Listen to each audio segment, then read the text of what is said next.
right, good evening. Welcome to the Sherman City Council meeting today, December 5th. We appreciate everybody being here. Thanks for coming out and joining us this evening. This time we'll call the meeting to order. We do have a quorum and we'll declare the meeting open. If you'll stand with me as you're able and join with me in the pledge to the flag. Pledge allegiance to the flag of the United States of America and to the republic for which it stands, one nation, under God, indivisible, with liberty and justice for all. Thank you. If you'll join me in prayer, please. Father God, we're so grateful to be able to come before you and ask that you grant us wisdom this evening, that you provide a blessing for our citizens. And Father, if you'll keep our first responders safe and well as they are in the community. We just thank you that you've given us such a great city to serve. Ask these things in your name. Amen. And All right. So we're very fortunate tonight to have a very special presentation. I'm going to ask our own Chief Jeffcoat if he'll come forward along with Chief Gudgel from our friends up in Denison. Good evening, Chief Gudgel. It's good to see you in our council chambers again. Thank y'all for having me. Just so y'all know, I go through this process quite often. We recently went through it, and it takes a lot of work. And that's an estimate to Sherman PD and the things that they're accomplishing.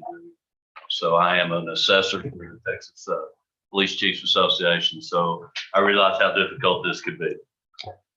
You'll give me just a minute. Honorable Mayor and council members and members of the Sherman community. My name is Mike Gudgel and I'm the Chief of Police at the Denison Police Department, and I'm a member of the Texas Police Chiefs Association. I'm honored to be here this evening and represent TPCA accreditation program. Texas Police Chiefs Association is made up of over 1,500 professional police chiefs throughout the state who are dedicated to improving the delivery of quality police services. I am here this evening to present the Sherman Police Department with a certificate of re-accreditation for continuing to maintain their compliance with Texas law enforcement's best practices for law enforcement for the past 4 years. Several years ago, the Texas Police Chiefs Association developed an accreditation program for Texas law enforcement. Many of you know about the accreditation program for schools, universities, and hospitals. They are all programs of professional excellence and all require proof of compliance with a set professional standard. Ours is similar. It is a voluntary program where agencies must prove they meet or exceed 173 difficult standards. The standards are based on Texas law, Texas court decisions, and contemporary best practices as identified by the Texas Police Chiefs Association. These standards address the full range of law enforcement operations, such as use of force, protection of citizen rights, vehicle pursuits, property and evidence management, and patrol and investigative operations, just to name a few. This program has become the new gold standard for professional law enforcement in Texas, and agencies across the state are working diligently to meet these requirements. Approximately 4 years ago, the Sherman Police Department first attained their accreditation status with TPCA, and it was not easy to do, as I mentioned earlier. The agency had to conduct a complete audit of all its policies, procedures, and operations in order to meet these standards. Since that time, the agency has submitted annual reports that were reviewed to ensure they continue to meet standards and continue to provide the citizens of Sherman with effective police services. With the assessors receiving their files electronically prior to the scheduled visit, they were able to start an early review. On September 21st, they were able to complete the on-site review and finalize the electronic reviews all in one day. These assessors interviewed staff, inspected facilities and operations, met with field officers, and ensured compliance with all standards. Their report was then sent to the accreditation committee, comprised of 9 active police chiefs from around the state, who reviewed the report and voted to award accreditation status. The vote was unanimous. During this process, the Sherman Police Department has once again proven that it meets or exceeds the best practices for professional law enforcement in Texas. Of the over 2,700 law enforcement agencies in Texas, only 188 agencies have achieved accredited status, and fewer than that have been reaccredited. This evening, we officially recognize Sherman Police Department for their outstanding performance. What does this mean to the community? The accreditation program assures both city management and the citizens of Sherman that their police department is operating in a manner that reflects the current best practices in Texas law enforcement. It means your police department is continually striving for professional excellence. It means your police department is one of the very best in the state. The certificate we present this evening is symbolic. While it is clearly the mark of professional excellence, the real value of the program is the process they must complete to receive this certification. And once again, this is not the end of the process. The department will continue to submit annual reports to assure continued compliance. And in 4 more years, we will be back for another on-site inspection to ensure the agencies continually to comply with all standards, hopefully in a new building.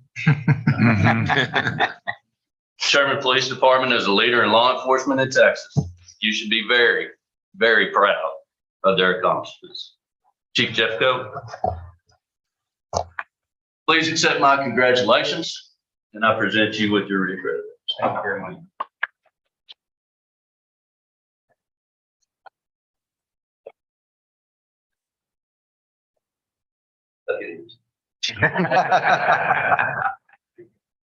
I want to tell y'all just on a personal matter, I've been here about 3.5 years, and I can tell you, Chief Flores and Chief Jeffcoat, I love the relationship that we have. These guys are a professional organization, and that shows. So you should be very proud of them, and hopefully we'll have continued success on both sides of the board. Absolutely. Please. Hey, Jason. There you go.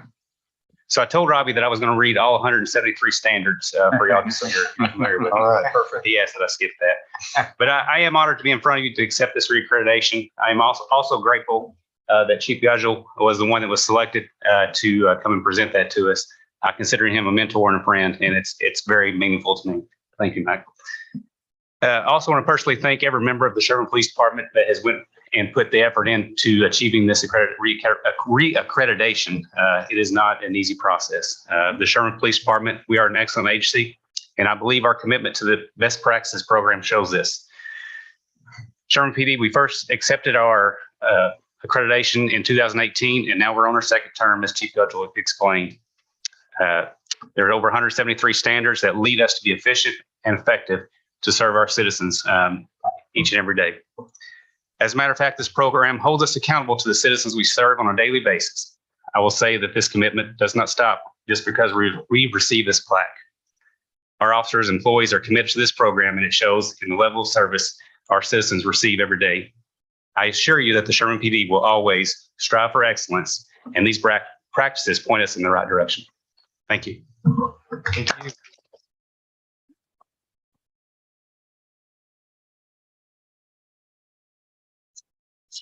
Wow, thank you very much. What an honor. A lot of folks worked very hard for this, so congratulations and thank you, Chief Gudgel, for your.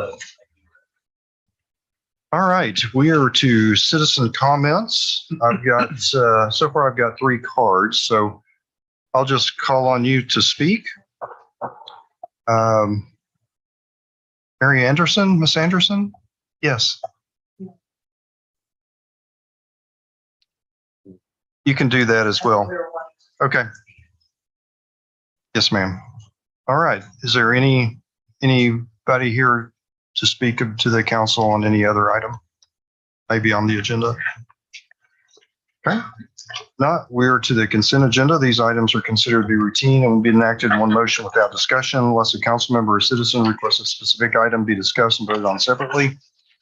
Consent agenda includes items F4, F5, and F6. Would anybody like these broken apart for any reason? Move for approval of the consent agenda if no one has spoken up. Okay. Second that. Motion second. All in favor? Aye. Any opposed? Motion carries. Thank you. And I did want to point out, Councilman Teeman is joining us on Zoom. So good evening, Councilman. So this next consent agenda, these are the items to be considered that are routine and will be enacted in one motion, subject to the staff review letter without discussion unless a council member or citizens requests a specific item to be discussed and voted on separately. These items include G2, G3, G4, G5, and G6. Anybody like these broken apart for any reason? Move to approve double consent subject to staff review letter. A second. Okay, motion second. All in favor? Aye. Any opposed? Motion carries. Thank you. All right, at this time, we'll open public hearings. Linda, if you'll read E1 for us, please. Ordinance 6547, an ordinance authorizing the issuance of City of Sherman, Texas limited tax notes, Series 2023, specifying the terms and features of such notes, levying a continuing direct annual ad valorem tax for the payment of such notes, and resolving other matters incident and related thereto, including the approval and execution of a paying agent registrar agreement and the approval and distribution of an official statement and providing an effective date. Okay. Thank you, Linda. Mary? As part of the 2023 budget, tax note financing was approved for various pieces of fleet and equipment. Those tax notes sold this morning, and Gary Kimball with Specialized Public Finance is here to tell us about the sale. Okay. Thank you, Mayor. Mayor, members of the council, Gary Kimball with Specialized Public Finance. For the record, you should each have in front of you our sales summary, which details the bids that were received this morning. Very happy to report that we received 11 bids. It's quite a showing. I haven't gotten a double-digit bid in 6 months. So it definitely reflects keen interest in the deal. Your AA bond rating was affirmed in connection with the sale of these limited tax notes. The winning bid was submitted by Mesero Capital this morning at a true interest cost of 2.73%, very much within the numbers that we've been using for budget purposes. And we're real pleased with this and would recommend accepting the award and allowing Mesero Financial to buy the limited tax notes, and be happy to answer any questions. Okay, thank you. All right, is there anyone else here to speak on this item this evening? Okay, let's go to E2. Linda, if you'll read that for me, please. Ordinance 6548, an ordinance of the City Council of the City of Sherman accepting and approving an amended and restated service and assessment plan and a Phase 2 assessment roll for the Bel Air Village Public Improvement District, making a finding of special benefit to the property in Phase 2 of the district, levying special assessments against property within Phase 2 of the district, and establishing a lien on such property, providing for payment of the assessments in accordance with Chapter 372 Texas Local Government Code as amended, providing for the method of assessment and the payment of the assessments, providing penalties and interest on delinquent assessments, providing for severability, and providing for an effective date. Okay, thank you, Linda. Clint? This item is to amend the service and assessment plan and the assessment roll for the second phase of Bel Air Village Public Improvement District. This phase includes over $20 million of developer-related infrastructure. There's about over 500 single-family lots as part of this Phase 2. Originally in the plan, there was going to be a Phase 2 and a Phase 3 for the single-family development. Those have been combined into this phase. So this will be the last phase of the single family group. You'll find in front of you the updated plan that included a change of the interest rates. So on Friday, the index rate was released and the plan was updated to include the latest interest rates for the assessment. So that's in front of you for approval. We also have Mark and Zoe with MiniCap that's here that actually put the plans together. If you guys have specific questions. All right, thank you, Clint. Is there anyone here to address this item this evening? Okay. We'll move on to E3. Linda, if you'll read this one for us, please.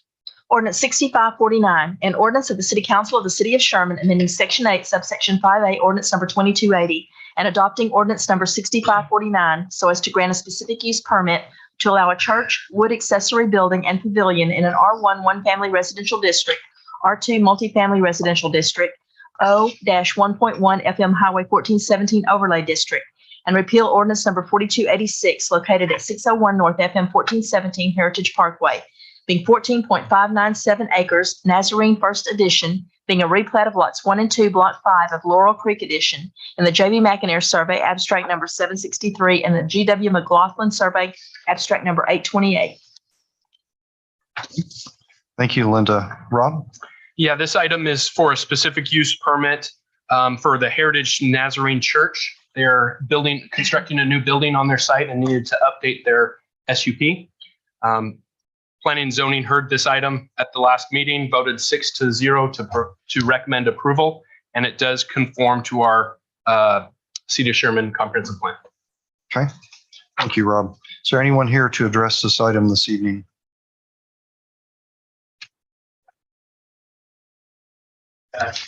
Yes, sir. If you'll state your name and address for the record, please. Jack Halligan. I am the one who filled out all the paperwork and got everything done. So I made sure that everything was good with the planning and zoning. Okay. Thank you, Jack. All right, thank you.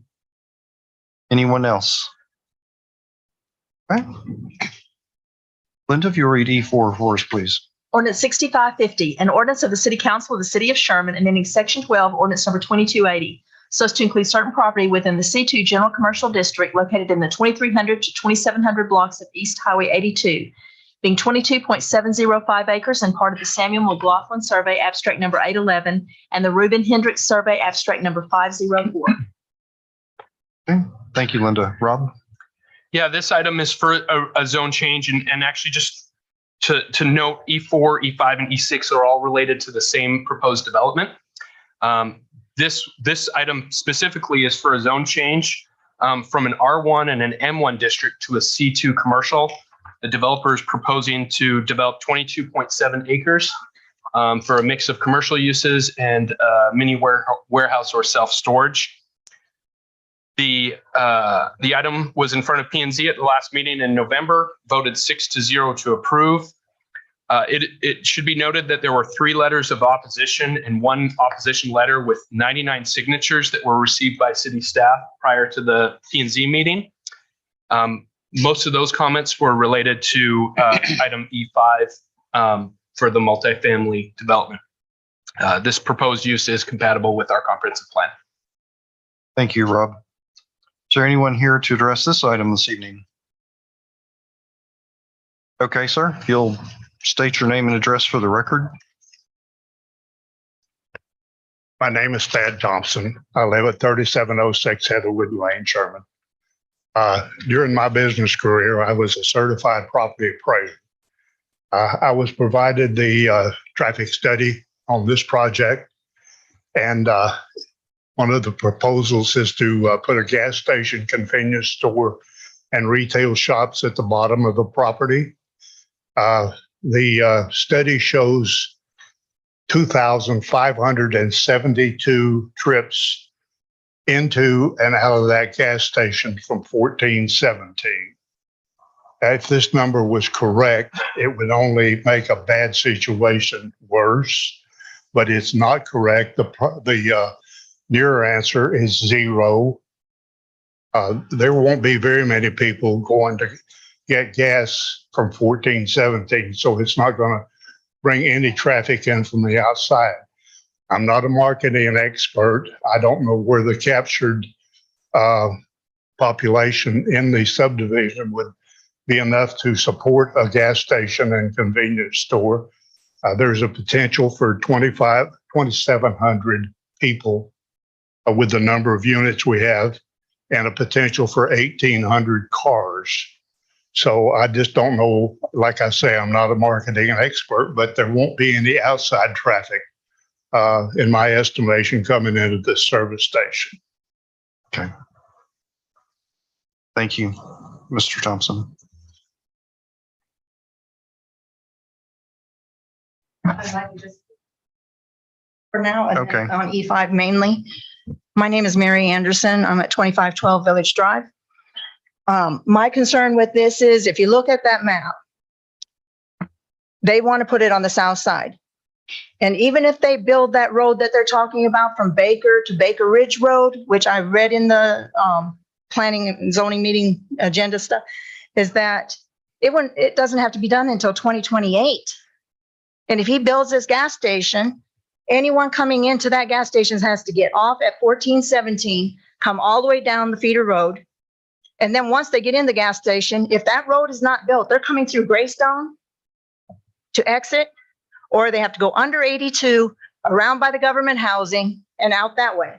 But if the train is there, they're not getting out that way either. We've got to look at this mainly about that train. It's a major situation for us because the train blocks us almost every day. And that's going to affect even building commercial. You got to look at, are people really going to want to do all that traveling just to get to a gas station? It's not good access. That's all I have to say on this part. Thank you, Mary. Anyone else on this one? Yes, John. Yes, thank you, Mayor, Council. Just John Kendall, Bowler Engineering, 2600 Network Boulevard, Suite 310. I'm just here to answer any questions if you have any. Okay. All right, Linda, if you'll read E5 for us, please. Ordinance 6551, an ordinance of the City Council of the City of Sherman amending Section 12, ordinance number 2280, so as to include certain property within the R2 multifamily residential district located in the 2300 to 2700 blocks of East Highway 82, being 51.718 acres in part of the Samuel McLaughlin Survey, abstract number 811, and the Reuben Hendricks Survey, abstract number 504. Thank you, Linda. Rob? This item is for a zone change from R1 and an M1 district to an R2 district. It is important to note that a portion of this property is already zoned R2. The proposed development has 904 multifamily units in their site plan, and planning and zoning voted 6-0 to approve the zone change. Like I said in the last item, there were a number of opposition letters that we received regarding this specifically the multifamily residential part. Thank you, Rob. All right, is there anyone here to speak on this portion this evening? My name is Sherry Sipe, and I live at 2516 Village Drive. And I would just like to read you my comments on this. And our neighborhood has nothing to gain and everything to lose with such a massive development of apartments and townhomes. The density of this proposal defies the Planning and Zoning Board's own standards. It is known that multifamily developments increase social disorder, crime, and create traffic problems. And with this instance, traffic issues are extreme and go beyond an inconvenience and become a matter of safety. It will decrease property value. For most of us, our home doesn't just provide shelter, but represents our most important financial asset. Further, it is an asset that is vulnerable to changes that cannot be mitigated through insurance or diversification. Multifamily dwellings are considered lower cost dwellings than single-family homes, and by design, multifamily housing concentrates population into a smaller area at a lower cost per person. But this proposal has such density that it is unreasonable for this area and provides no compatibility with current homes on 1 acre lots. It can also have negative fiscal consequences by increasing demand for local, public, and retail services, which Sherman is already in short supply of. Multifamily housing also generates less property tax revenue per housing unit than a single-family dwelling. In summary, the plus contributions of this proposal are zero, while the negative ramifications are many. Road, traffic, railroad hazard, crime, loss of aesthetic value of an open field, loss of wildlife habitats, loss of peaceful and crime-free environment that we currently enjoy, and is the main reason for our purchase 16 years ago. It is not fair to current residences to allow such an upset to our lifestyle, property, and peace of mind. Though all are not here this evening, the 99 signatures on the petition are voices in opposition. Thank you.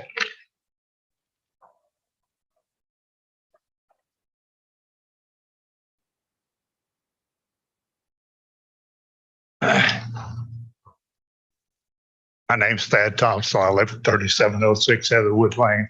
I'd like to speak again to the study. I found several omissions, errors, and misstatements in the traffic study. The omissions were the narrowing of the of Greystone at the railroad, the railroad itself, the number of trains that are going past there to stop traffic, and the number of school buses that are going to come in to pick up the children. In table 4 of the report, it states a predicted delay time at Greystone Road and Frisco to be 25 seconds. That number needs to be adjusted by one train stopping the traffic for 5 minutes, a fact. Number of school buses, a fact, coming into and out of that subdivision, and a number of the buses that are coming. In figure 11 of the study, it shows 226 cars exiting the intersection during the peak morning hours. With a 30-second delay at the railroad track, that means 2 cars per minute, 120 cars per hour. 120 cars per hour possible, 226 per hour not possible. The misstatements I found were that the preparer of the studies stated that the traffic generated by the subdivision would flow similarly to and as easily as the traffic that exists now in 2022. It also states that the traffic generated by the development would have minimal effect on the intersections. These statements are untrue. I think they're very misleading. Okay. Thank you, Mr. Thompson.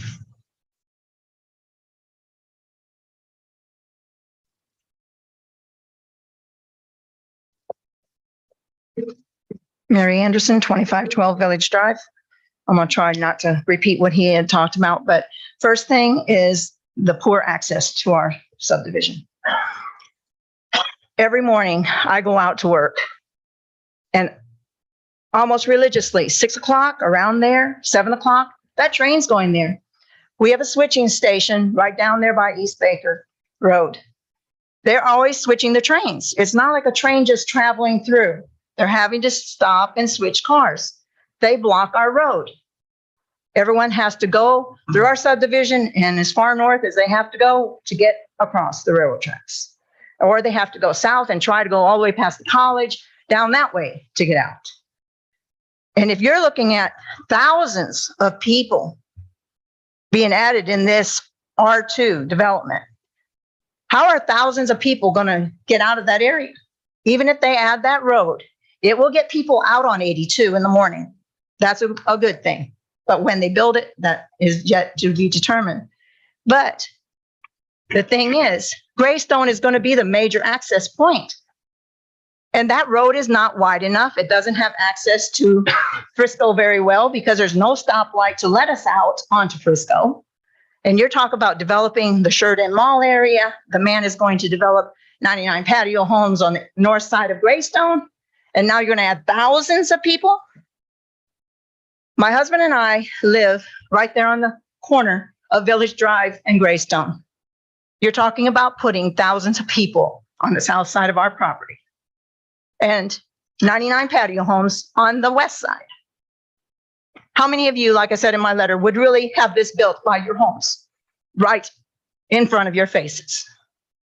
Another thing is the master plan. I saw that on the planning and zoning agenda. None of this plan is anything like what was suggested for that area. It talked about different size single family homes. It talked about parks. It talked about trails, things to make it enjoyable. We're talking about just shoving a bunch of buildings in there with a lot of people with no access to them. And then they're just going to have one Olympic-sized pool, I was told, and very little other to entertain these people. They're going to have to go across the track. But this is my major concern. emergency vehicles. Right now, we have them coming over. We have a lot of seniors living in our subdivision. You add thousands of people, and that train's going to be there regardless, and there's more trains coming all the time. When someone has to die or lose their property because emergency vehicles can't get across the tracks, either to that development or back to hospitals, fire trucks getting over, is that what we're asking for? Because there's got to be a way to increase access to this area before you build something like this. It's just not, a land that's really sufficient for it. And, this was my husband and my retirement homes. And I'd hate to have to say we have to leave because we're not going to be happy anymore. Because Sherman decided to make our community different. That's all I have to say. Thank you for your time. Anyone else on this item? Okay. If you'll read E6 for us, please. Ordinance 6552, an ordinance of the City Council of the City of Sherman amending Section 8, subsection 5A, ordinance number 2280, so as to grant a specific use permit to allow a mini warehouse in a C2 general commercial district in the 2300 to 2700 blocks of East Highway 82, being 14.819 acres and part of the Samuel McLaughlin Survey, abstract number 811, and the Reuben Hendricks Survey, abstract number 504. Thank you, Linda. Rob? This item is the last of them for this development. A specific use permit to allow a mini warehouse in the C2 general commercial district. We did of the opposition letters we received for the multifamily, we did receive, I think, 2 of the comments where this would be a good thing for the neighborhood, having some RV storage and mini warehouse. So that was some positive things we got from those opposition letters. Planning and zoning voted to approve the SUP 6-0, and the proposed use is compatible with the city's comprehensive plan. Thank you, Rob. Anyone here to speak on this item this evening? Okay. Oh, yes, Mr. Thompson, I'm sorry. This is the same thing. This mini warehouse is going to suffer from the same problem that the gas station suffers from. It has lack of visibility. It has terrible access going to 1417 to get into it. And again, it may be supported by the population inside the development. I think that's what both the retail and the mini warehouses were put in there for. I'd like to state that, in my opinion, the property is not suitable for a development of this magnitude and density of vehicles and people. I thank you very much. Thank you, Mr. Thompson. Anyone else?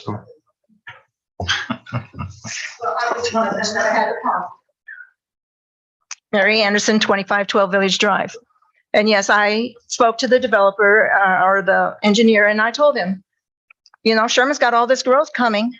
This is probably the right place for a major storage facility. All these boats and RVs people are going to have that are going to move here, they're not going to be able to keep them in their subdivisions. With this having such little access, it would be a perfect place for the whole area or the majority of it to be something like that, where you don't need visibility. You can get people in there and you wouldn't end up putting so much traffic on Greystone. But one thing I forgot to mention earlier is people are not going to get back in off of 82. You're looking at access from 82. There is none. They have to go all the way down to 1417 to come back. Even with that other road put in, they're going to be coming in Greystone. And that can handle thousands of people and a train sitting there. But anyway, I wanted to say, yes, I did. I was one of them about the storage facility. Thank you. Thank you. Okay, anyone else? Okay.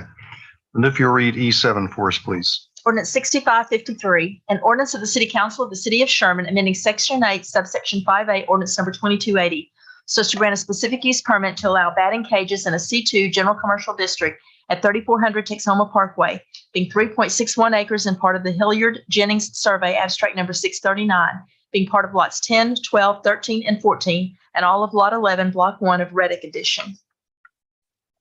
Okay. Thank you, Linda. Rob? This item is for a specific use permit to allow batting cages at this location on Texoma Parkway. Planning and zoning heard the item November 15th and voted 6-0 to approve. The proposed use is compatible with the city's comprehensive plan. Great, thank you. Is there anyone here to address this item? How are you? Hey, Dax Powell. I'm at 27 Samoy Lane. I'm just here. I'm going to be the tenant in that building. Okay, so you're going to answer questions? Okay. Yeah. Perfect, Dax. Thank you for being here. Anyone else? All right. Linda, let's read E8, E9, and E10 together. They're all related. Ordinance 6554, an ordinance of the City Council of the City of Sherman amending the Code of Ordinances of the City of Sherman, Texas, Chapter 14 zoning ordinance to rezone real property consisting of 1,495.57 plus or minus acres, situated in the Preston Kitchen Survey, abstract number 667, Gerard Dunham Survey, abstract number 329, Elizabeth Jones Survey, abstract number 625, and William Martin Survey, abstract number 765, in the City of Sherman, Grayson County, Texas, providing that the real property is rezoned and placed in the Planned Development District, Light Manufacturing M1 District, PD M1 zoning classification, describing the tract to be rezoned. Ordinance 6555, an ordinance of the City Council of the City of Sherman repealing Exhibit A General Zoning Ordinance, Exhibit A1 Matrix of Permitted Uses, and Exhibit B Zoning Blaylock Industrial Park of Chapter 14 Zoning Ordinance of the Code of Ordinances, City of Sherman, Texas, adopting a new comprehensive zoning ordinance to be codified in Article 14.01 General Provisions through Article 14.11 Sherman Municipal Airport Hazard Zoning Ordinance of Chapter 14 of the Code of Ordinances, establishing new zoning regulations within the City of Sherman, Texas, in accordance with Chapter 211 of the Texas Local Government Code, the Home Rule Charter of the City of Sherman, Texas, and other law, regulating and restricting the height, number of stories, and size of buildings and other structures, the percentage of lots that may be occupied, the size of the yards, courts, and other open spaces, the density of populations, the location and use of buildings, structures, and land for trade, industry, residence, or other purpose, and in the case of designated places and areas of historic and cultural importance, to regulate and restrict the construction, alteration, reconstruction, or raising of buildings and other structures, defining terms, providing for variances and appeals, amending Chapter 14 zoning ordinance, Article 14.01 general provisions, Article 14.02 Sherman Municipal Airport Hazard Zoning Ordinance, Article 14.03 Planning and Zoning Board, Article 14.04 General Zoning Ordinance, and Article 14.05 Zoning Blaylock Industrial Park, providing for inclusion in the Code of Ordinances, providing repealing and severability clauses, providing a penalty with a maximum fine of $2,000. Ordinance 6556, an ordinance of the City Council of the City of Sherman amending the Code of Ordinances of the City of Sherman, Texas, to add Appendix C, Comprehensive Fee Schedule, and amending Article 3.14, Permit Development and Registration Fees, establishing and organizing fees, fines, and other charges to be assessed and collected by the City of Sherman. Thank you, Linda. Hey. All right. That's great. Okay. Rob. My presentation will be a little shorter than that tonight. Probably not. The first item, E8, is regarding the Blaylock Industrial Park. This is all connected to our staff's recommendation to update the zoning ordinance. The Blaylock Industrial Park was originally created in 1962. It was created as a distinct zoning district with requirements specific to that industrial park. And this district in 1962 helped attract some very large businesses, some businesses that are currently there now too. Johnson & Johnson, Kaiser, and Oscar Mayer were here at that time. It's important as we were updating the zoning ordinance, it's important to understand for us what the Blaylock Industrial Park is not.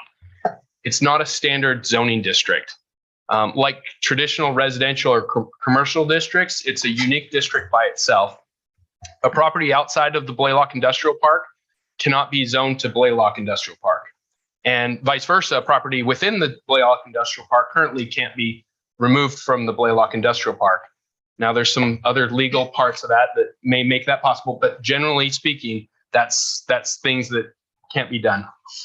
The district is contained to the legal description within that ordinance. What is the Blaylock Industrial Park? It's a district that consists of almost 1,500 acres. It is a master plan development district with unique regulations specific to that and not common to other zoning districts. Therefore, it is our recommendation to rezone the Blaylock Industrial Park as a planned development district. Part of that is understanding that in 1962, the city of Sherman didn't have a planned development district. It wasn't until 2019 that the city created a planned development district ordinance to allow for master plan communities such as Bel Air Village, Shepherd's Place, and others. This would go along that same direction. Mention that so a few things about the planned development district. It's a tool to facilitate the planning, design, and development of integrated land uses on large tracts of land. Planned development districts shall further the goals of comprehensive plan, demonstrate enhanced contextual design standards, and provide a cohesive land plan. It may be used to permit innovative and superior land utilizations, and can permit greater flexibility and creativity. It also provides the assurance of high quality standards and consistent vision. And I believe that's when we read the 1962 version, that's what the original intent was, is to have that consistent vision across the scope, scale, and term of the project. The next few slides are slides that I shared with the council at the work session on September 22nd, just to go over those standards. And I would emphasize that the standards, the regulations currently, and the ones that we're proposing, there's not any increase in regulations for those standards. If anything, they're becoming more lenient, and I'll explain that a little bit. On the minimum lot area, we've changed it to be a consistent at minimum 5 acres. The current ordinance varies between 5 and 25 acres, depending on where it is in the Blaylock Industrial Park. Lot coverage, setbacks, our recommendation is to make it consistent with the following: 200 feet from US Highway 75, 100 feet from 1417, 50 feet from all other roadways, 25 feet from side and rear setbacks. These are a reduction in the current setbacks. Right now, the setbacks in the Blaylock Industrial Park vary from 55.7 to 400 feet, depending on where they are. Other regulations, screening, just clarifying the language about what's allowed for screening and fences in the Blaylock Industrial Park, and parking, what the regulations would be for parking requirements. I've highlighted this because there was a discussion about this in our work session with council. And the current regulation for parking is one space for every 2 employees. Our recommendation is to change that based on the square footage of the building that is being proposed, and leaving the requirement that, or the allowance that a parking study may be submitted to justify less parking, if that's provided to city staff.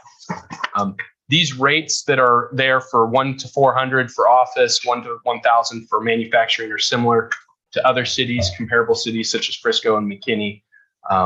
And the addition is that for buildings larger than 20,000 square feet, that rate would be higher, 1 to 2,000 square feet. And then the last slide for Blaylock is just regulations on signs, giving more clarity on what's allowed for signs, directional signs, wall signs. These are larger or more lenient, or more ability to have larger signs than is currently allowed in our sign ordinance, City of Sherman. And the next steps is just today, if action is to request city council action on approving the Blaylock Industrial Park plan development. Do you want me to keep going on the zoning ordinance? Okay.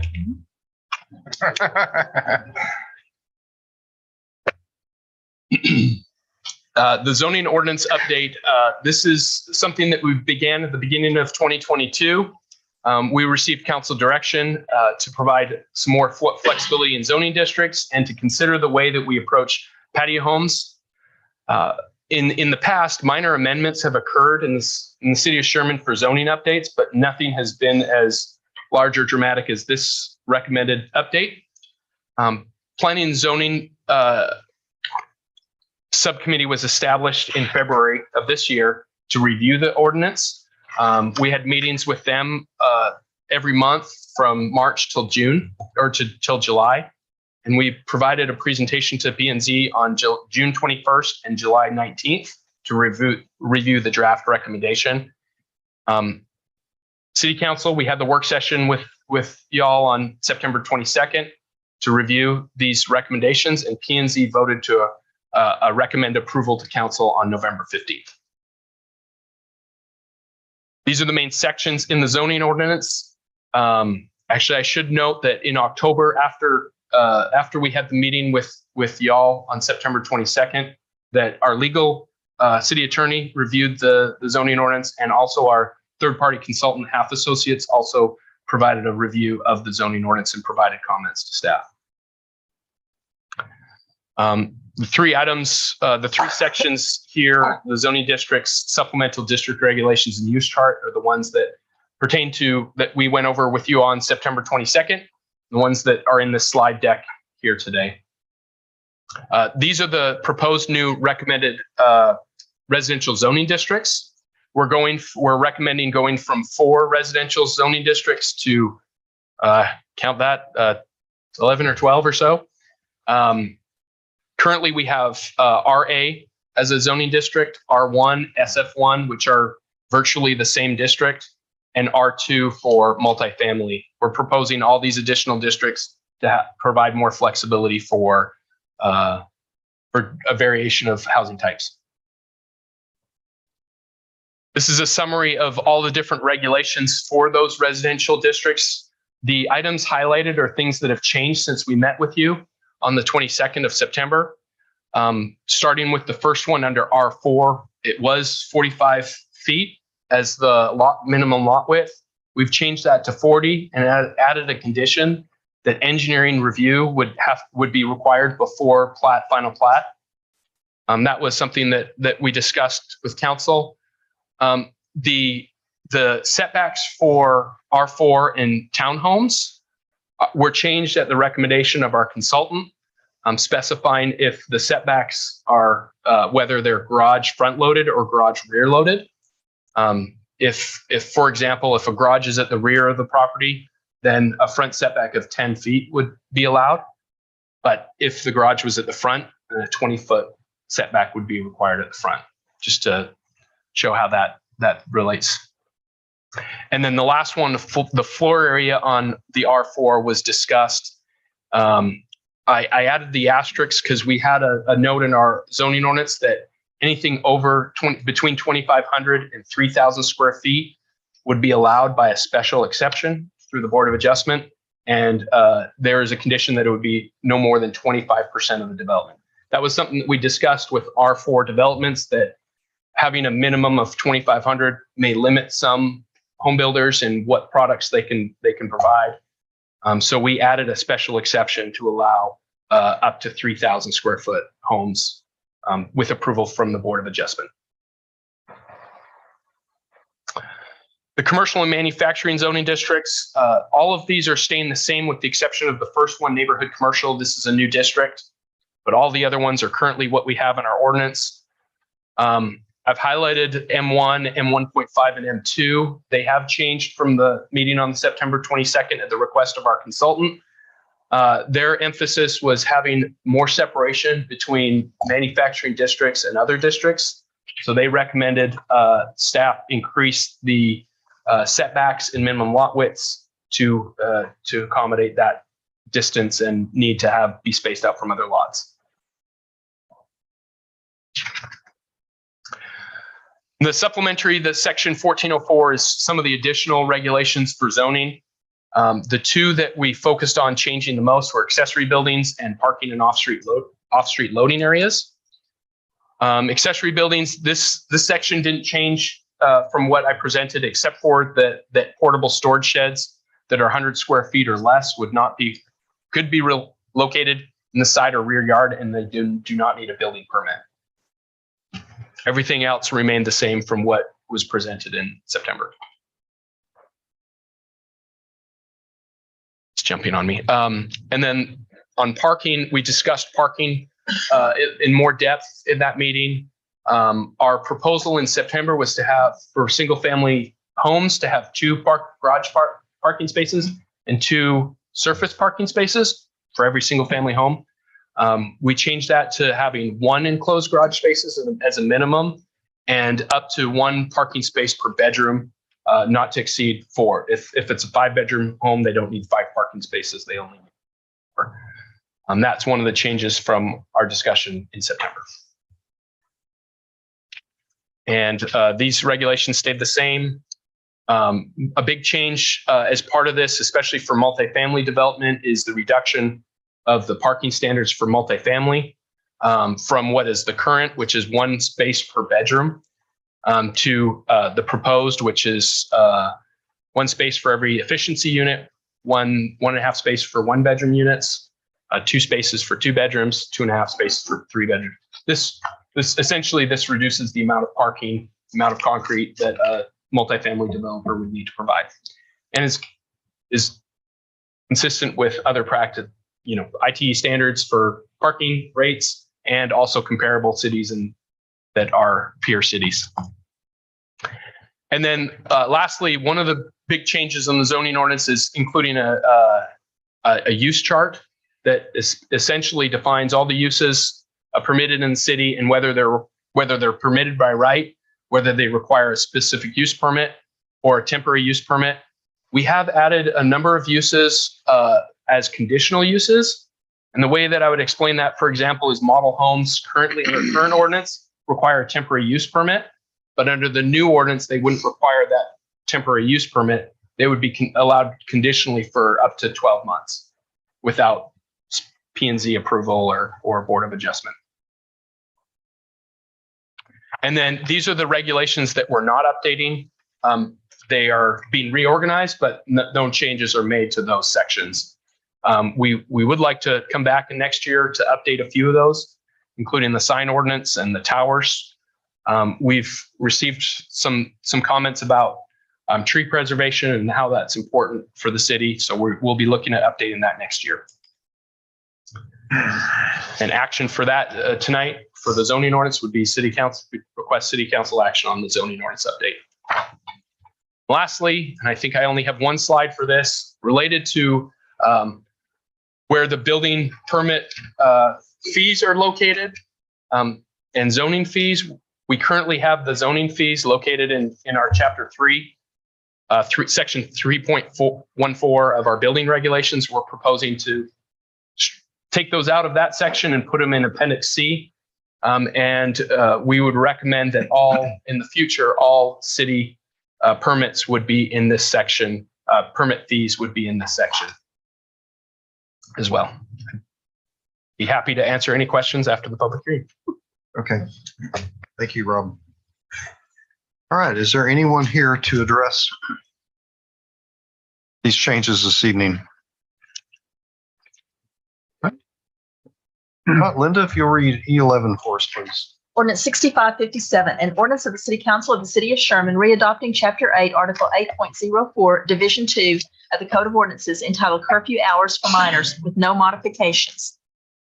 Okay. Thank you, Linda. Brian? State law requires the city council to review and conduct a public hearing regarding the city's juvenile curfew ordinance.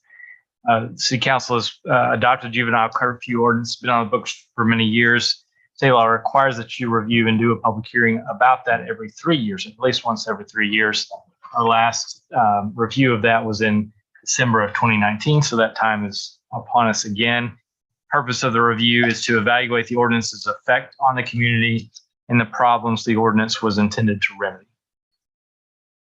So if you conduct the public hearing and you believe that it would be appropriate to renew or continue with the existing ordinance, and that could be the action requested tonight by staff. Thank you, Ron. Is there anyone here to address this item this evening? All right. If not, we'll close public hearing and consider adoption of ordinances. Council, I will make a bookkeeping note. Item 6548, proposed ordinance will be, if you'll keep that one separate because of further action on that. It's not. Questions, discussion, comments, council, on those items. On 65, 50, 51, and 52, has a traffic study already been done on that? And what were the results? Yes, there's already been a traffic impact analysis done. Okay. What did it say?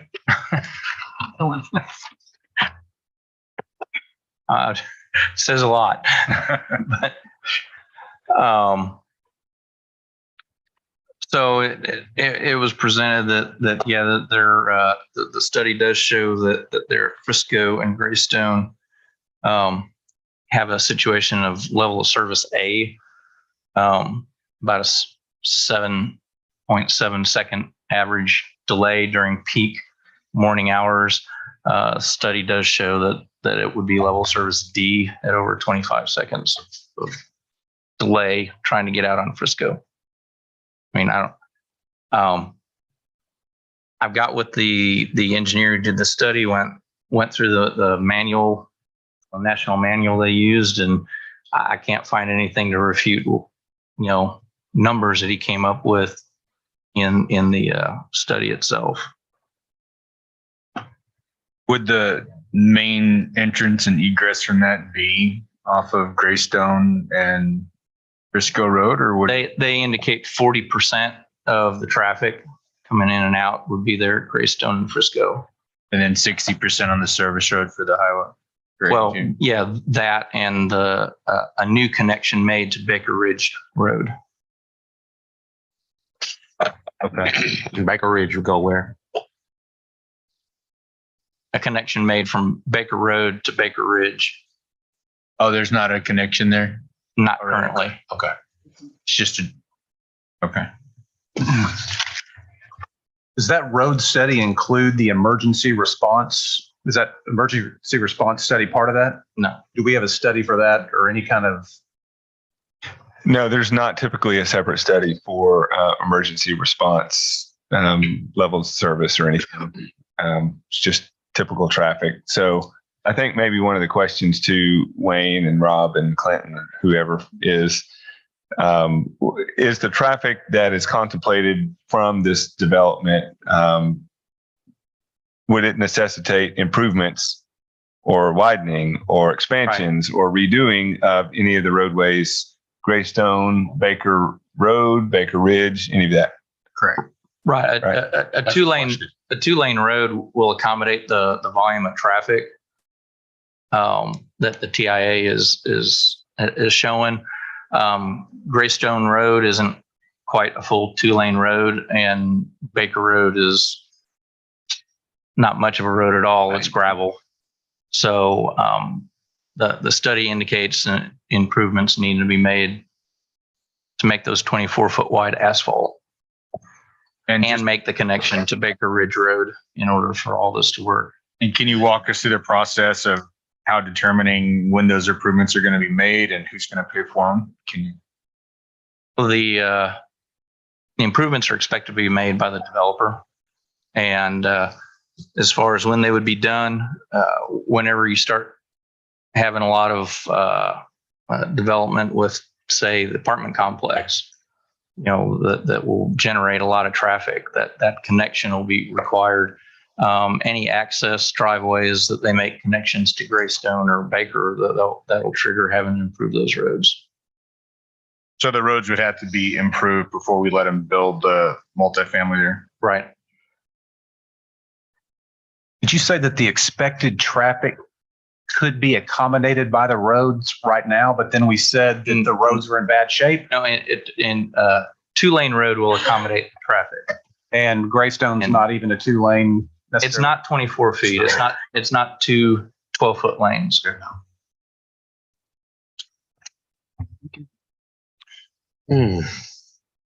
Does the developer understand that he is going to have to widen this road and make improvements? Come on up, John. Yes, please. John, can you tell us about the the schedule on that and what the plans are as far as Greystone and Baker? Yes. Okay, thank you, please. Mayor and council, kind of walking you through historical background. Currently, Baker, as mentioned, is barely a gravel road. I think that's a huge reason why it's not currently being used. And currently, if you go down Baker, you cannot connect onto US 82 from that point. And so what is required, we understand for this development, if we can do any type of residential, we have to build two 12-foot lanes, meaning 24-foot lane, asphalt paved. And in addition to that, what would be required before we could go vertical on our first residential multifamily is we would then, in addition, do a connection from Baker Road to Baker Ridge Road. The reason why we're doing that connection is by us connecting Baker Ridge Road, you would actually then be able to get onto US 82. It's far enough farther back. So not only do we feel, but the engineering shows that we understand it's required before we can go vertical in any form or fashion. Wayne corrected me last time, and I think it's whoever goes first, at least from the improvements on Greystones. If it's the development to the north, they would be required to start those improvements, or if we were to go first, we would be required for the improvements on Greystone. But for us, we would be completely reliable or accountable for any actions on Baker and Baker Ridge Road. Did that help explain? Happy to go into any more detail. What would, for instance, if you started moving dirt for your development, at what point would you jump in and take care of those roads? It would go all during the initial utility stage. It would be there would be any type of actual CO of any sort. CO, for those in the audience, is actually occupancy of residential, the self-storage, or for the commercial. So before any CO would be achieved on any one of those three, we would have to have completed the incomplete Baker Road and Baker Ridge connection. So Wayne, is that part of the staff review letter as well? The requirement that they begin or complete Improvements we made. That is part of the staff review, or will be? It was in our letter that we committed, and correct me wrong, I put that in our letter saying that would all be done before we have a CO of any sort. Okay.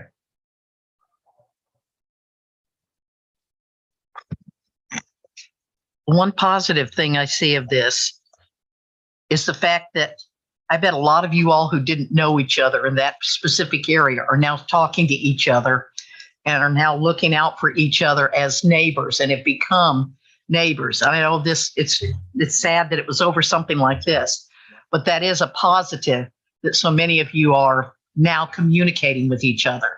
Same. Yeah. I have that option. Jail. I know, but it just continues, so many neighborhoods, people don't even know who their neighbors are or speak to each other. And so this is a good thing that at least you are watching out for each other. And they've been very polite. I've been able to communicate with a few of them, and they've been very respectful in our dialogue. I have a question. Yes. So is there going to be an access from Greystone Road to this development too? Yes, most definitely. Sounds like that's mostly the problem that we're having, that, can it be possible just to have an access just on Baker Road? So because that will avoid, they're concerned about going to village. Councilman, I understand where your idea or thought process of not us connecting our development to Greystone. There would be kind of I think if we didn't have one, you go the fastest route. I think if we block that off, if we connected all our developments only onto US 82 frontage and Baker Road, they would still go left if they had to get onto Greystone. We try to create connectivity from emergency services. My honest opinion, I don't know if it would change a traffic standpoint. I would say, yes, honestly, I would think that if you only have one access on Baker, because it'd be easier to connect to Highway 75 to 82, I think people would choose that route instead of going to Greystone, because they will avoid the train. Plus, there's another development on Greystone? Going to the north. It's a valid idea. I'm happy to bring it up to the developer. Oh, so, we would have to go through engineering and fire to make sure it's still meeting code, but we can most definitely look at it. Wouldn't be fair for me to say, oh, yes, we'll commit to that, but I appreciate you, and we can look at that as trying to really push the traffic southward rather than north to our neighbors to the north. Yeah. Yes.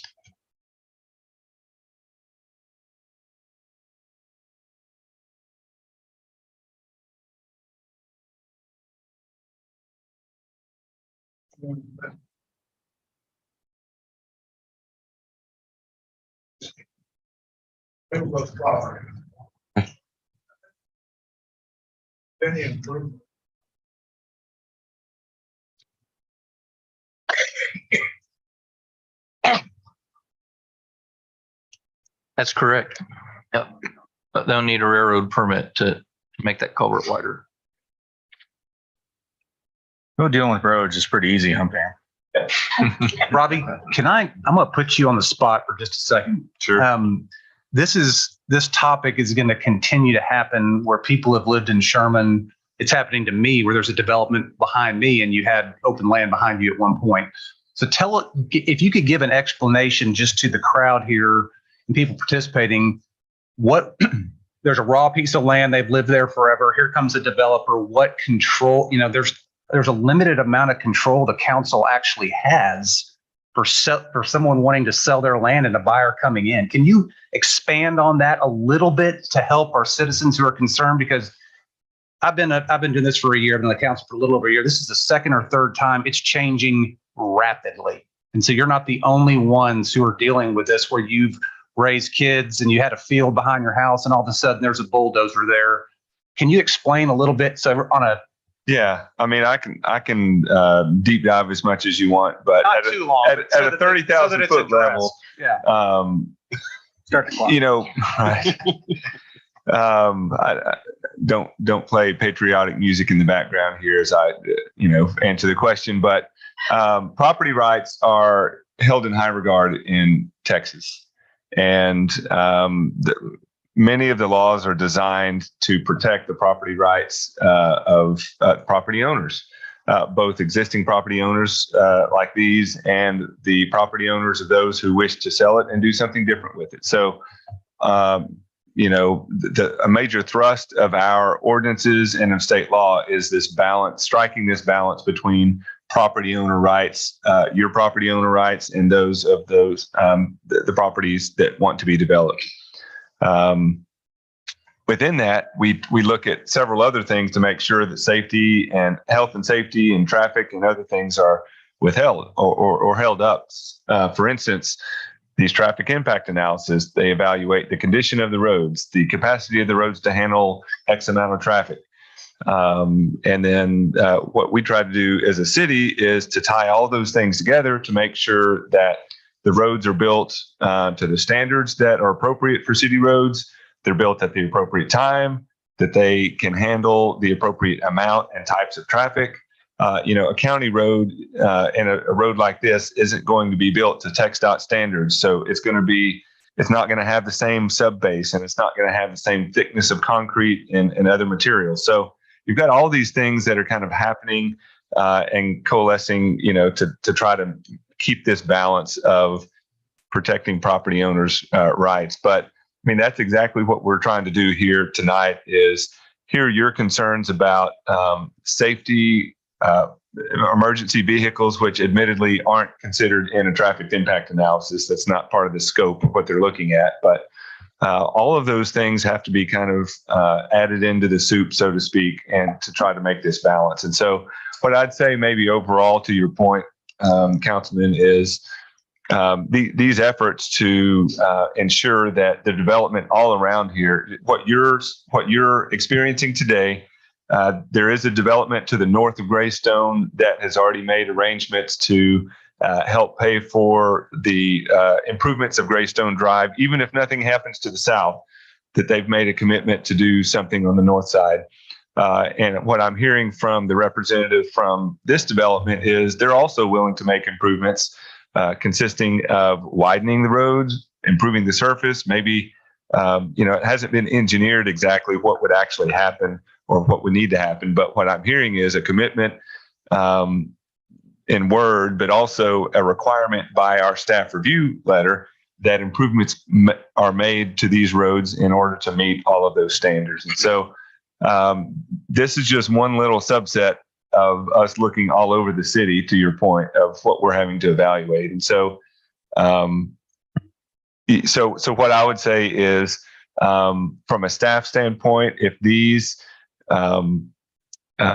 developments meet or are in conformity to our master plan, and if the thrust of what you guys have brought up is really safety and transportation and road conditions and traffic, considering all things, including the train, which we don't really have a whole lot of control over, the schedule and how many times it runs. But what we do have control over is requiring road improvements, and then we would work with the developers and the property owners to work that out. For instance, there's a good chance that the city may take over and do that project, but it be paid for by the developers. And the developer to the north has already agreed to help pay for that. The developer now to the south is agreeing to pay for that. And so if the city believes we can do it in a better fashion, we would probably take that project over and then just have these funds escrowed to help do something like that. Good thing. I haven't heard him address getting back into the zone. From way out to 1417, all of them are gonna come in Greystone. Backed up on Frisco Road, waiting for the train or whatever. How are those thousands of people going to get in Greystone? That's my concern. They'll come through our subdivision. Sure. Yeah.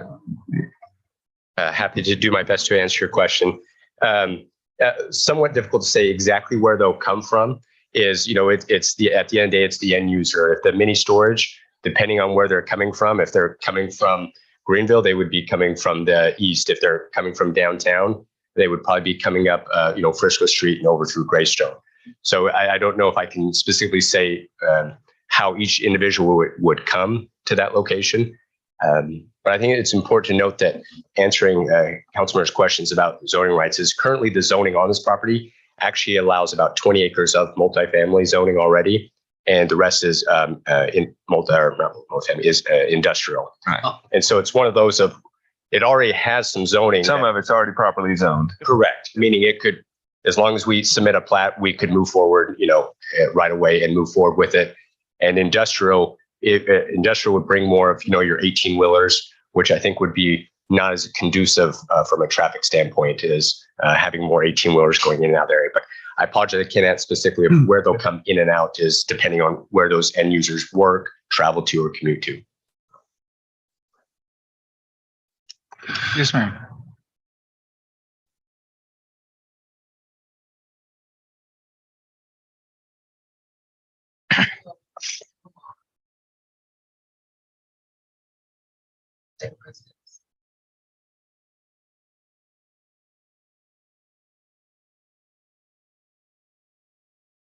Back to the widening of the Great.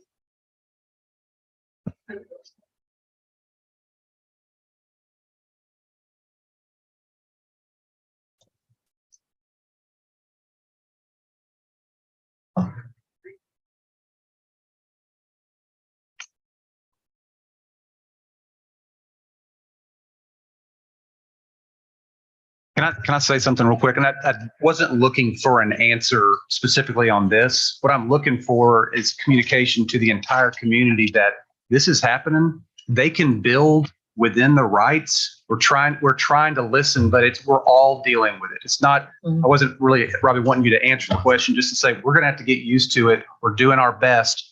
They could come in and say, here's what we're doing. So we're trying to make it work.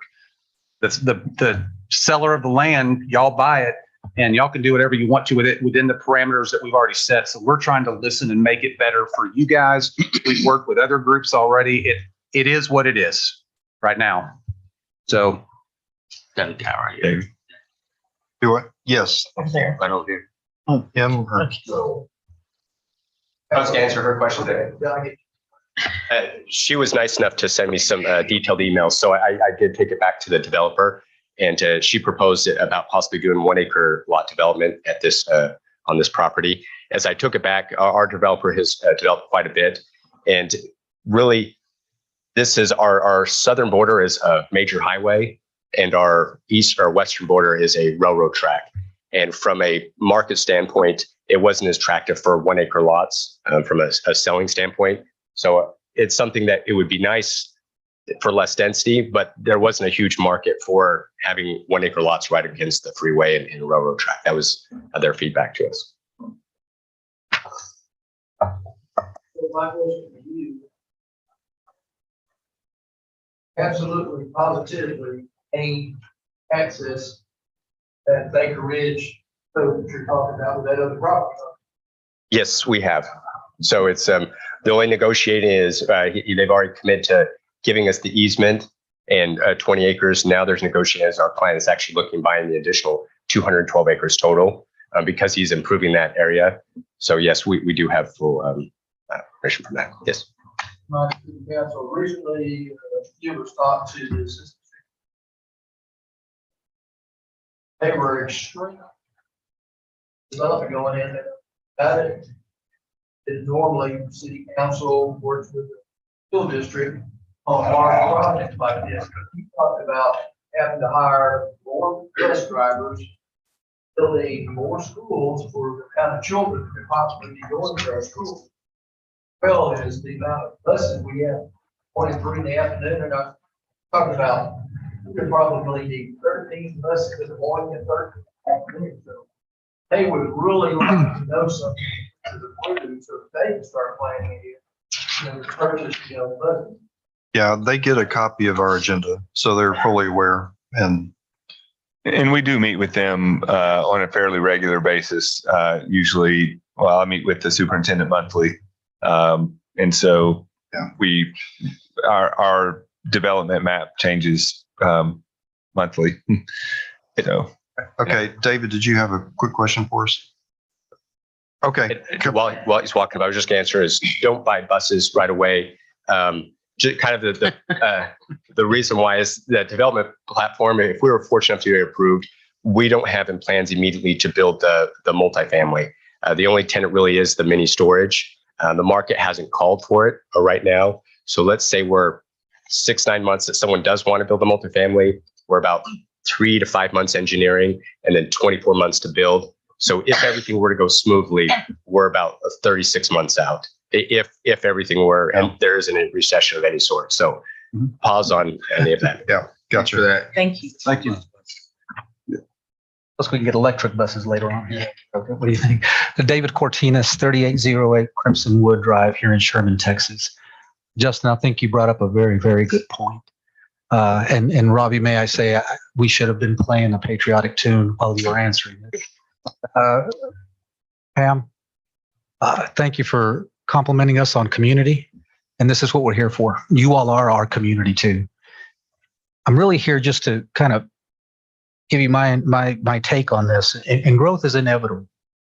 Sherman is not just experiencing growth. Sherman's experiencing hypergrowth. Good, bad, or indifferent, hypergrowth is where we're at.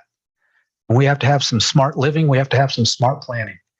I have seen this thing for a number of years. Yes, we own it. That's our livelihood. Some of us have put our entire lives over there. But we know that things are going to happen. We know that growth is going to come. Growth is inevitable. But I guess the only thing that I can sum up in saying is that, and you all have done a good job of it so far, continue to keep us in mind. Continue to keep us in mind. The state highway 82, you all have very limited power with that, very limited influence. The railroad, very same thing. So it's a tough challenge. I certainly understand that. But at the same time, we haven't seen anything as far as recreation there. Maybe if the city put a park to help with that, maybe there hasn't been a whole lot of development there from the city. So again, please, I urge you to listen to what these people say, because it is our livelihood. There is traffic. There will be congestion, and there's a lot of questions with no answers. But I do say this, please keep us in mind. Thank you. Thank you, Dave. Okay, council, any more discussion? Remember, we're separate. Keep in mind, we're keeping out 6548. Mr. Mayor, I'm going to go ahead and at least move us along on one of them. And I think we're all in agreement probably on 6547. And so I'm going to make a motion that we go ahead and approve 6547. I'll make that motion to get us started. Second. Motion second, all in favor? Aye. Any opposed? Motion carries. Okay. Thanks, Gary. How about if I make another motion? A Okay. different one. I'm picking them apart here. How about E7, the batting cages, 6553. I'm assuming that SUP is tied to the individual with the request, or should be? It's not on this one, I don't believe. You can make it. All right. I will make a motion to approve 6553 with the proviso that the SUP is granted to the individual making the request. Second. Motion second, all in favor? Aye. Any opposed? Motion carries. Thank you. I'll move to approve 6549 for. I'll second. Motion second, all in favor? Aye. Any opposed? Motion carries. Thank you, council. All right, which isn't supposed to be. Okay, are we can, how about, I make a motion on 6554, 6555, and 6556, which are all the zoning ordinances. If no one has questions or something, I'll make a motion that we approve those three. Second. Okay, motion second, all in favor? Aye. Any opposed? Motion carries. Thank you, council. You want to do 6549? Yeah, we'll do 6548, but we're going to need to read those two as well. Before. Yeah. All right, want to go ahead and do the curfew also at the same time? All right. On the curfew, Ryan, you mentioned providing that it still needed, or have we heard that we still need it? Has anyone mentioned? I would look to the police department to address that question. I'm not aware of any changes that have been proposed or particular issues. Zach, is the curfew still working? Move to approve. Second. Motion is second for the curfew. All in favor? Aye. Any opposed? Motion carries. Thank you, council. All right.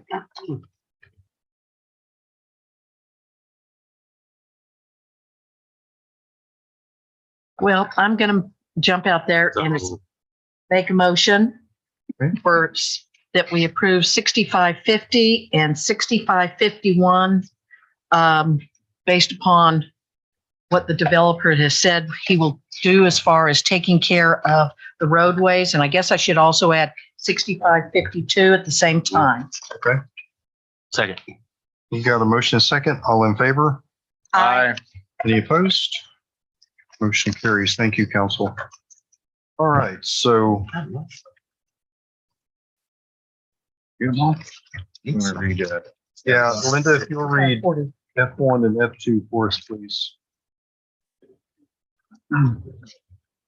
Resolution 6996, a resolution of the City Council of the City of Sherman authorizing the execution of certain documents in connection with the Bel Air Village Public Improvement District, including without limitation that certain Phase 2 landowner agreement and Bel Air Village Public Improvement District Phase 2 reimbursement agreement.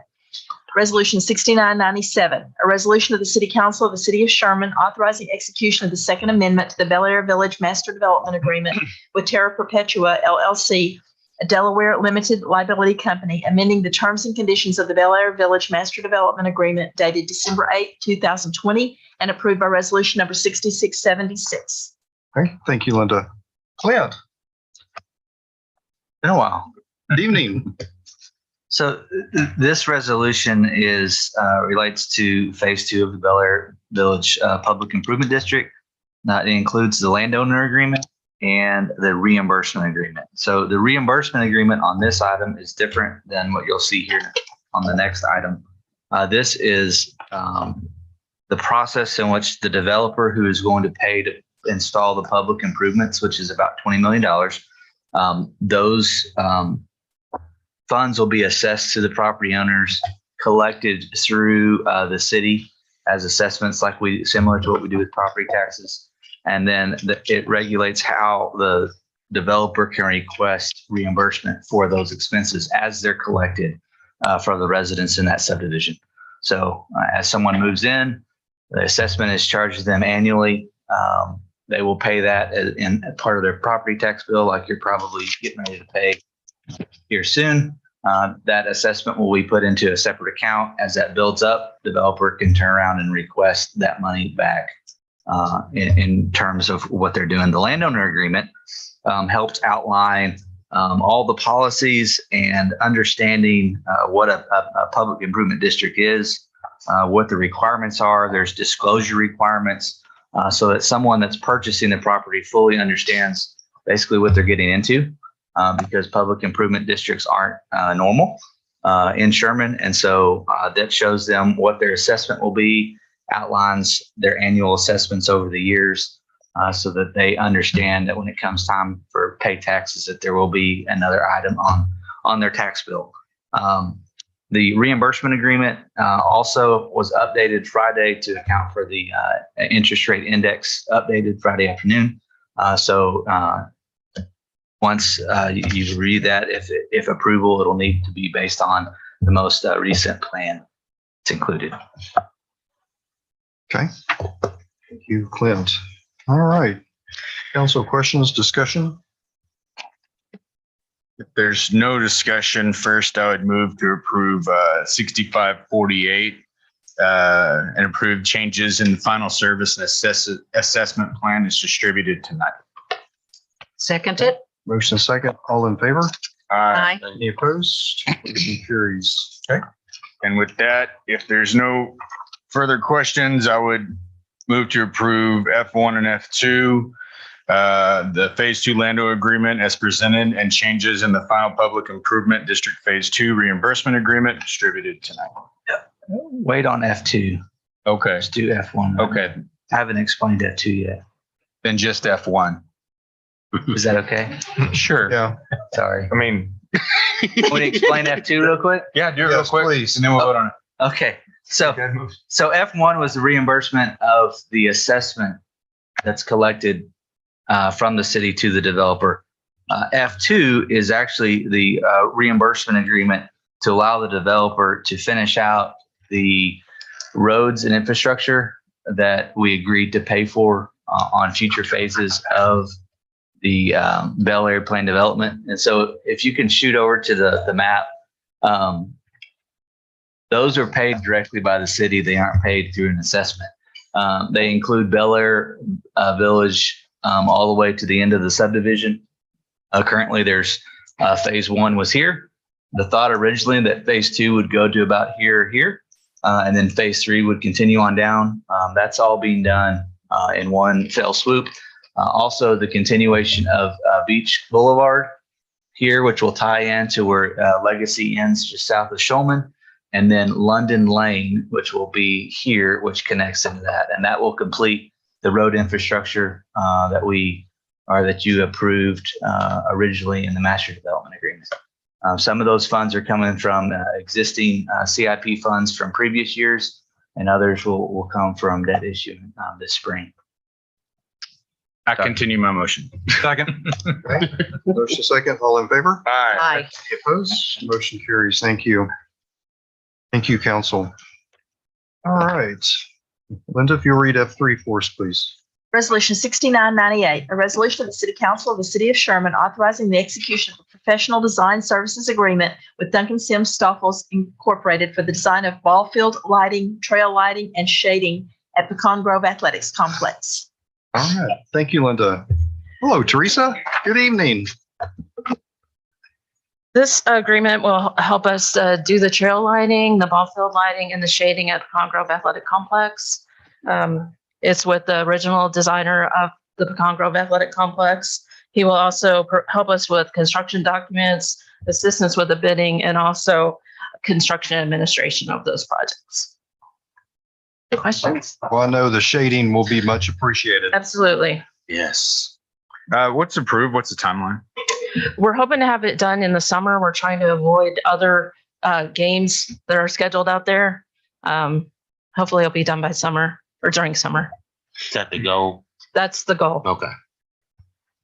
I move to approve. Second. First, second, all in favor? Aye. Any opposed? Motion carries. Thank you, Teresa. All right, at this time, we'll receive an update from Texas Department of Transportation Paris District Engineer Noel on TxDOT projects. Come on up, Noel. Tell us how great the highway's going and how good the access roads are working. You'll be done next week, right? 2 weeks. 2 weeks. 2 weeks. 2 weeks. Thank you, Mayor and Council, for the opportunity. I'll go ahead and get started by talking about safety. We try to do that every time. And the reason for that is the date that's up there, November 7, 2000. That was the last day that we had a deathless day on the state highway system. 22 years have gone by, and every day we seem to have a number of deaths. Now, we were under 10, but right now we are at 12 per day, and we are almost nearing 4,000. That's almost like 10 jumbo jets crashing every year here in Texas. A lot of fatalities. So TxDOT's goal is to end the streak of fatalities, and we've been implementing a lot of programs out there. And I mentioned, it's a three-legged stool. We look at engineering, we look at enforcement. Our law enforcement partners have really helped us there. But the critical element is education.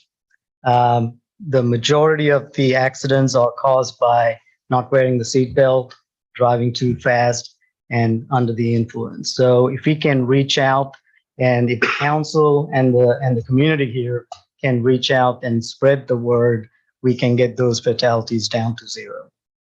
So with that, let's move to the favorite project, 75. It's a $155 million project.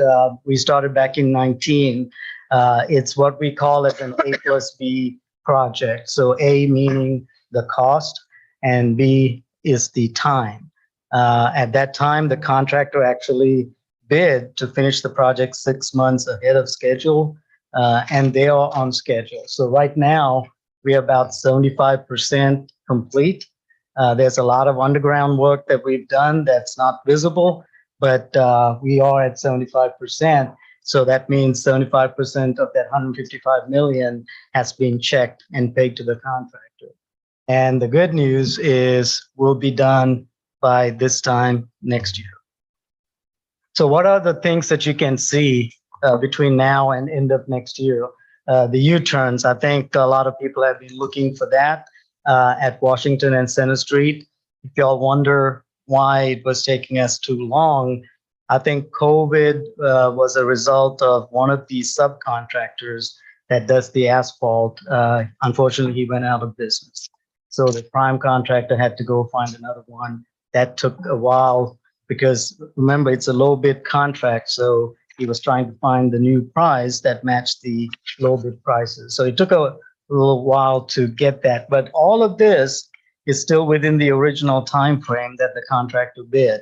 So we expect that to be open by the end of this month. So that's a good news.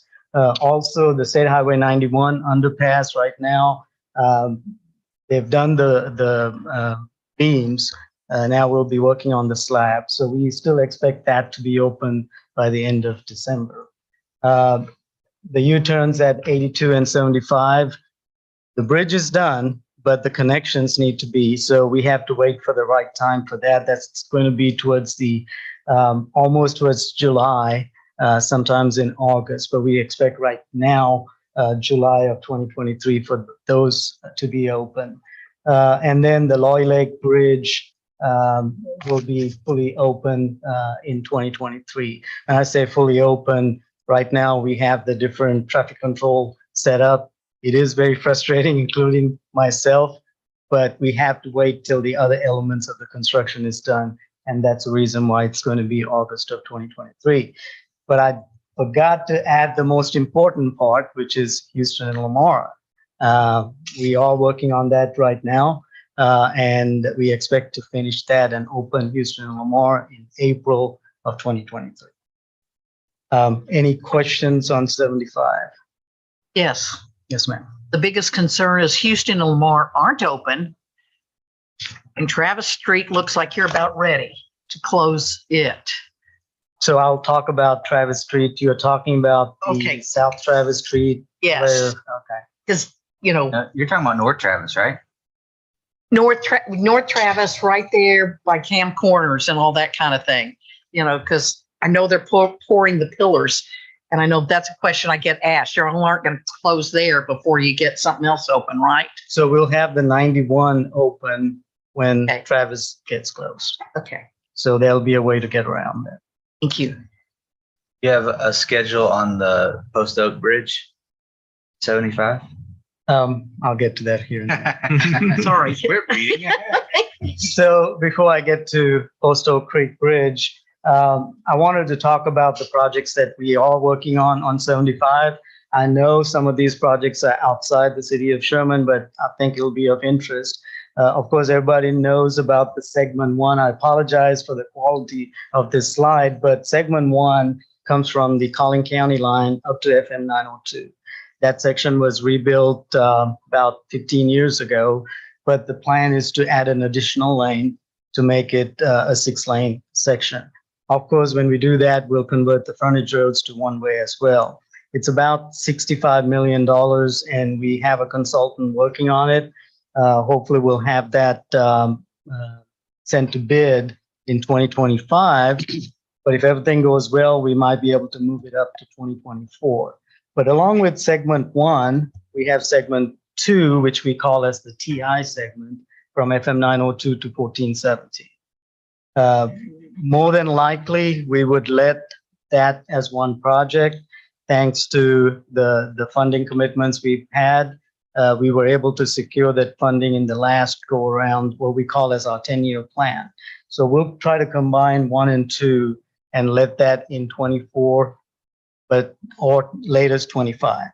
So that's segment 1 and 2. Segment 3 is what we are working on right now. And then segment 4 is from Texoma Parkway to 82. That is an existing 6-lane section, but many of y'all know it's it needs a lot of maintenance. When we designed that back in the, I believe, 70s or 80s, the projected traffic on that was supposed to be 30,000, based on the models at that time.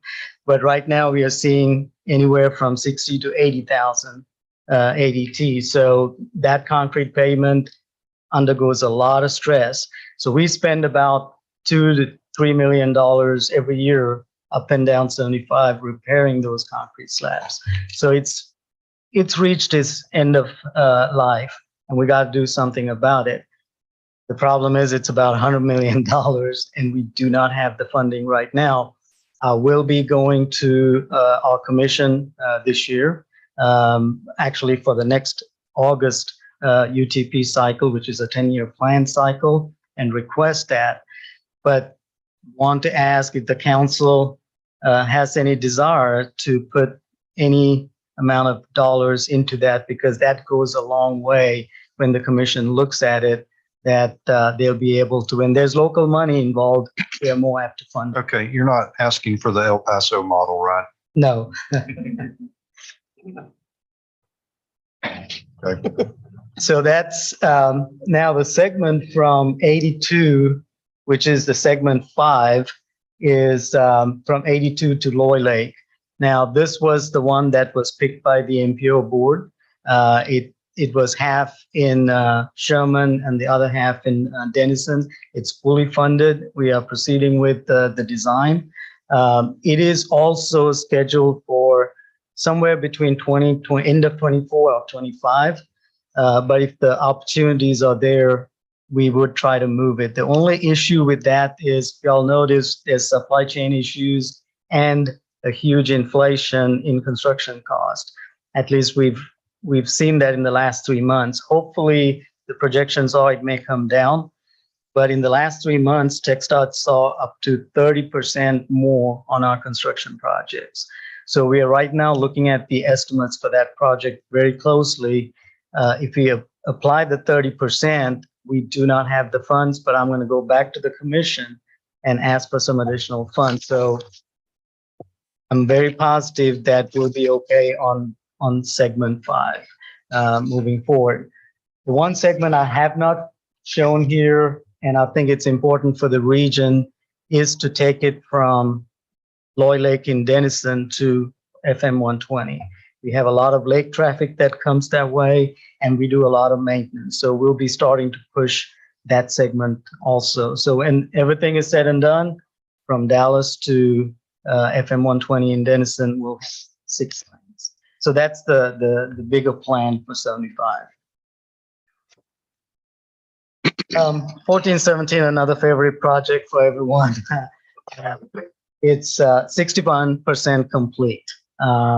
Again, many of y'all, if you drive that section, we've got most of the east side of the roadway or the northbound side complete. We are working on the southbound side as we speak. We would have the west side complete by the end of next year, about this time, but the entire project would be complete by the spring of 2020. Some of the milestones, of course, Lambert Street is right now on the Walmart side is closed, and we expect to open that by December 16th of this year. Also, if y'all notice, if you head north, you kind of veer back to the southbound side. So we'll start working on the north of Lambert in February of 2023 to work on the east side of that. I do not have the dates. It depends on what happens between weather and what happens north of Lambert, but we'll have the intersections of Washington and Taylor on the west side closed for maybe 2 to 3 weeks, but that's going to happen sometime next year. Hopefully by the spring, we'll have a better idea of that time frame. Any questions on 1417? Post Oak Creek Bridge. This is under construction. Clint asked about it. We are about 45% complete. We'll continue to keep the traffic running. So we are working on one side of the bridge. Once it's complete, we'll build the approaches so we can still continue to keep that. Now, there might be some times that we may have to shut it down, but it'll be a short term. But we'll try to keep it as open pretty much all the time during construction. Estimated completion May of 2023. So it's not as long as 75. Of course, I used this route quite a bit, and I know the other side is shut down, and then we had to shut down the west side of this intersection. The reason for that was there was a lot of complaints on erosion along that bridge. Also, there was some bridge elements that we had to repair. We hated to open up 75 and then come back and shut down 56. So we took the opportunity and went ahead and shut it down and did the repairs, but glad to report that it's 100% complete and that segment is open right now. And finally, we have another project that went to letting in October. Of course, it goes beyond city of Sherman limits. It goes all the way to Cook County line. And it's on 82. Of course, we've had a lot of accidents on 82, so we'll be looking at some additional guardrail, some safety end treatment. So it's primarily a safety project that we're working on.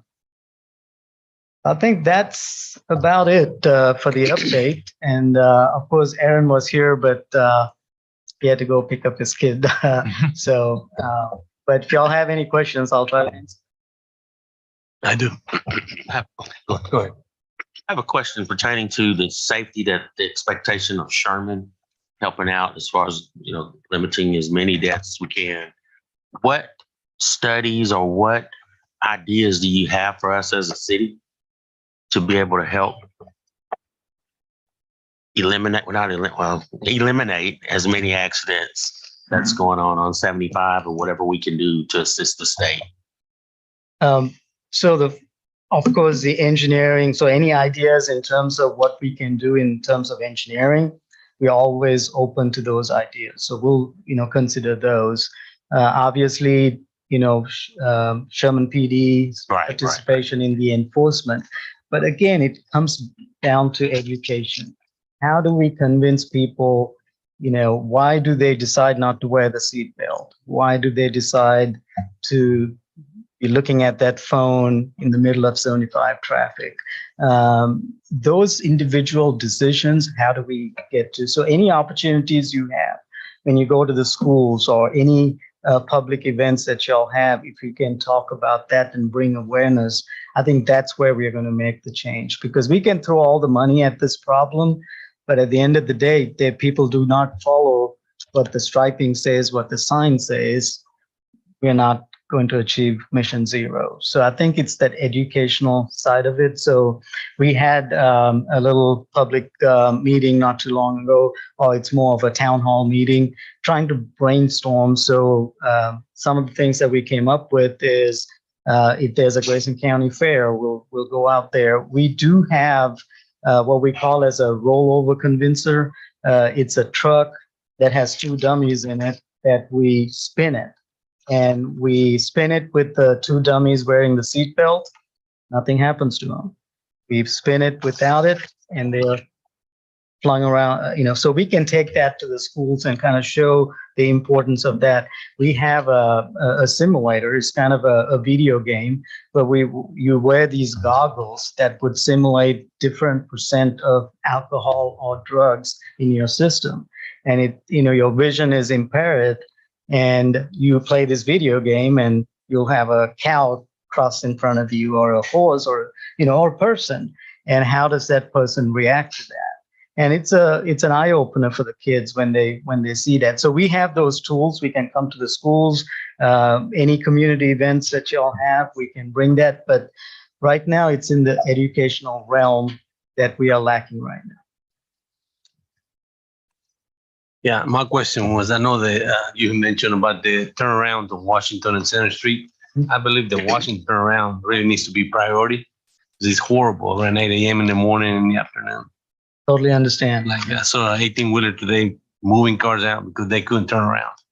That's the main thing right there. And we've been pushing for that for a while, but since the contractor lost the asphalt contractor, that's where the delay has been. So hopefully by the end of the month, we'll have both those sections open. All right.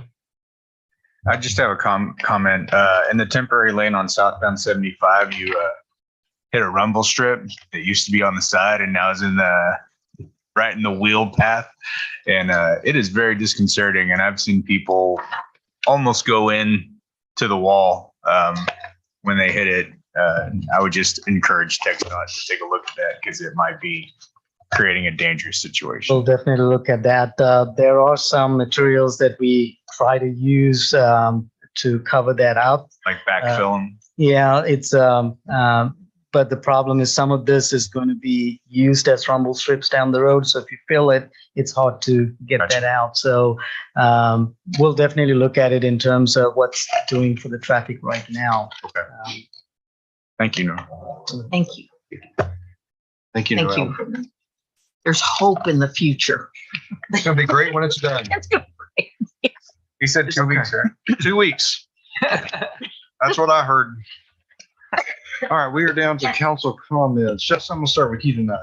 I just want to say congrats to the Sherman Police Department for their best practices recognition. That's pretty awesome. Yes. Congratulations again, Chief. Please convey our appreciation to everyone in your staff that worked so hard to make that happen. I have to piggyback off of that. That's a great job. You guys be working on that. I remember when it kind of started up, lots and lots of work have gone into that. You guys continue it. Parade went really well this week. Lots of people. It was sort of difficult with the way we move people around because I had people lining up in different areas, but they eventually got straightened up and figured out where we were going. But it went really well this week. Guys did a really good job putting that together as well. And also, Teresa, continue to work on that Parks and Rec. I got you. So just let me know. Great work. Great work on that as well. Well, I want to first compliment the city of Sherman on their AA bond rating, that we continue to have the AA bond, and that we are, a city that people want to loan money to as such. Yep. That's a big deal. And the parade was fantastic. We had a great time, and there was lots and lots and lots of people there, and a huge number of participants. And so that was fun. And I also want to compliment Pecan Grove Lights. Yes. That was a fun evening. And I think we may have to look for more parking. When I pulled in, I had to wait a bit, but I got a parking spot. By the time I left, they were way out on the road, and so we may have to need to look at adding additional parking. Pecan Grove West. Hint, hint. Maybe a ferry across the lake. Water taxi. Yeah. Football That'd be fields. fun. Well, these events are so well attended. Yeah. Yeah, Teresa, that was a great event. Both of my kids approved. So good job. I had no comments. Everything's been said. All right. So just a few announcements. Don't forget to head out to see over 100,000 Christmas lights at Pecan Grove West, as we've just discussed, the Night of the Lights event. They're on from 5:30 to 11 p.m. each night. Parks and Rec has 3 winter break sport camps: volleyball camp for 5th and 6th graders and volleyball clinic for 3rd and 4th graders. These are all in mid-December, and basketball camp for ages 6 through 12. Registration for all 3 is now open. Check your website, Facebook for parks. Call the Parks Department if you have any questions. Finally, tonight, I'd like to sincerely thank Sarah, Albert, and Michelle, as well as everybody in the city and the city employee who helped make our city Christmas parade a success. There was a lot of folks out from the city making that a success. It's the largest and most well-attended parade in the area, year in and year out. The reason is countless hours of hard work by our city staff. So thank you again to everybody that came out. It was just a fantastic time. All right, the city council will now hold a closed executive session pursuant to the Texas Open Meetings Act, section 551.072, to discuss the city hall project, and the section 551.087 to discuss project top secret. So at 6:53, we'll recess into executive session. Thank you. Hey, see you, Sean. So. See you guys. Thank you.